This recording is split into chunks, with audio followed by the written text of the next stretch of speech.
상시벽을 허물다 센서 수준입니다. 러시아 해군은 세계 2위 수준으로 보통 알려져 있습니다. 그런데 이렇게 강력한 해군력을 보유하고 있음에도 불구하고 우크라이나는 이러한 러시아 해군을 매우 효과적으로 공격을 하고 있는데요. 번번한 군함 한 척 없는 우크라이나군이 어떻게 러시아 해군을 상대로 꽤 효과적인 공격을 하는 걸까요? 오늘은 우크라이나군이 펼치는 고도의 비대칭 전술을 파헤쳐보도록 하겠습니다. 시작하기 앞서서 저는 구독자 50만 명을 달성하고 싶습니다. 혹시 구독 한 번만 눌러주셔서 도와주실 수 있으실까요? 이렇게 부탁드리겠습니다. 우선 현재 우크라이나군의 해상 전력은 없다고 봐도 무방할 정도로 해군이 없습니다. 러시아와 우크라이나의 해상 전력 차이는 지상 전력의 차이보다 심각했는데요. 우크라이나 전쟁 개전 직후 우크라이나 해군의 최대 군함인 크리박3급 호위함을 스스로 자침했고요. 2014년 크림 위기부터 우크라이나 전쟁 기간까지 우크라이나군이 잃은 전투함만 하더라도 14척이나 됩니다. 2014년 크림 위기 직후 우크라이나는 해군력을 강화하려고 각종 사업을 진행했는데 하나 제대로 진행하기도 전에 전쟁이 터졌기 때문에 해군력이 그리 강하지가 않습니다. 그나마 지금 남아있는 해상 전력만 하더라도 고속정 정도가 전부죠. 그에 비해 러시아군의 흑해함대 하나만으로 우크라이나군의 해상 전력을 씹어먹고도 남는 수준이기 때문에 해양전에서는 더 이상 전투가 일어나지 않을 것이라는 말을 많이 하곤 했습니다. 사실 객관적으로 봐도 해상 전력 차이가 너무 극심하기 때문에 이런 분석을 내는 것이 정상입니다. 그런데 우크라이나는 해상에서도 전통적인 해상 전력 대신 비대칭 전력만으로 해양전에서 러시아를 공경에 몰아넣고 있습니다. 군사 전략적으로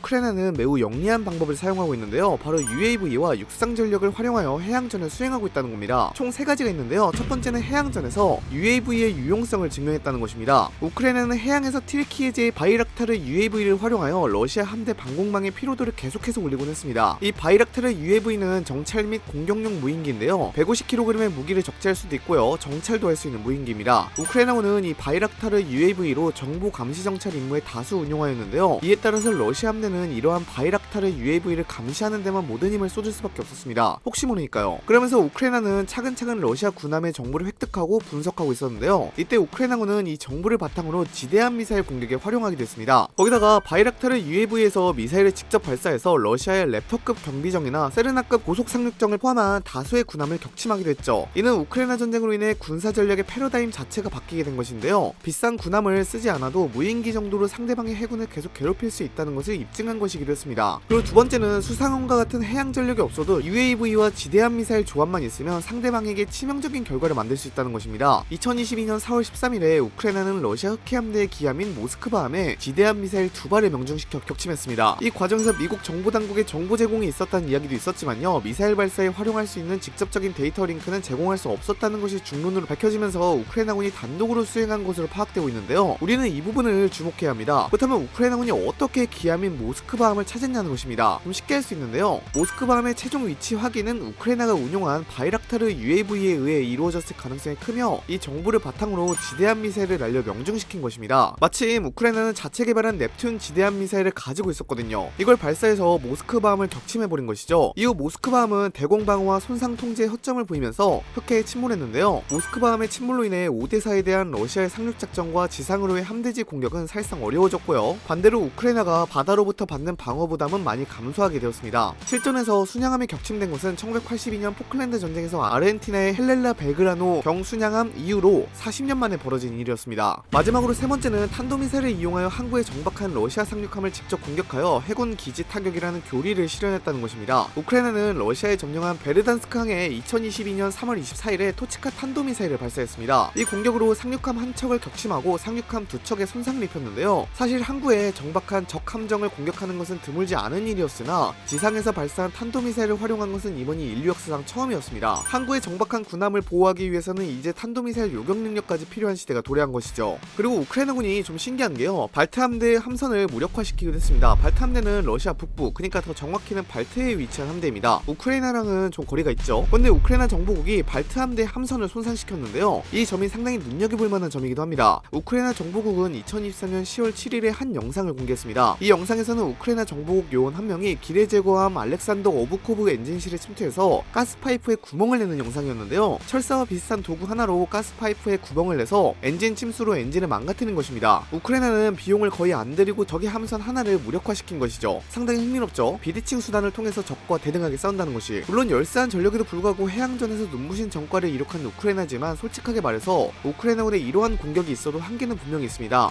해군력이 약한 국가가 해군력 강한 국가를 어떻게 상대하는지를 보여주었지만 해군력이 약한 국가가 수상함 없이는 제해권을 장악할 수는 없다는 것을 보여준 겁니다. 현재 흑해 해양 통제권은 여전히 러시아의 손에 있고 우크라이나가 국가적 차원에서 해양 해양을 활용하지 못하고 있다는 사실은 변함이 없습니다. 우크라이나는 이를 극복하기 위해서 군사적 측면에서 우방국에게 지원하는 공중과 육상 수송에 의존하고 있지만 경제적 측면에서는 해결이 쉽지 않아 보이죠. 무엇보다도 우크라이나의 주요 수출품인 곡물을 수송할 해상 교통로가 막혀있다 보니까 그 한계가 분명합니다. 여기서 우리는 좀 주목할 만한 점이 있는데요. 해군력이 부족하더라도 미사일과 UAV를 통해 빛나는 전술적 성과를 이룩한 것은 괄목할 만한 성과입니다. 하지만 그렇다고 해서 수상함들을 키우지 말자는 것은 아닙니다. 한국은 무역을 통해서 먹고 사는 나라인데 무역로를 잃으면 그만큼 충격이 크거든요. 해군력의 기본 가치를 잇는 우를 범하지 말아야죠. 우리는 우크라이나군의 활약을 통해서 A2AD 전략이 실제로 가능한 전략이라는 것을 알 수 있게 되었습니다. A2AD 전략이 뭐냐면요, 쉽게 생각해서 육지에서 미사일 같은 것을 막 날려서 상대방 해군력이 우리 쪽에 못 닿게 하는 전략이에요. 이러한 개념 자체는 고대 그리스 때부터 있었는데요. 21세기 전까지만 하더라도 기술력의 문제로 인해서 사실상 불가능했어요. 근데 21세기 들어서 각종 인공위성, 레이더, 무인기, 극초음속, 스텔스 기술이 발달하면서 지상에서 바다를 요격하는 개념이 실현되게 된 것이죠. 그 개념이 현실로 최초로 이루어진 사건은 우크라이나 전쟁 당시 모스크바함 침몰 사건이었는데요.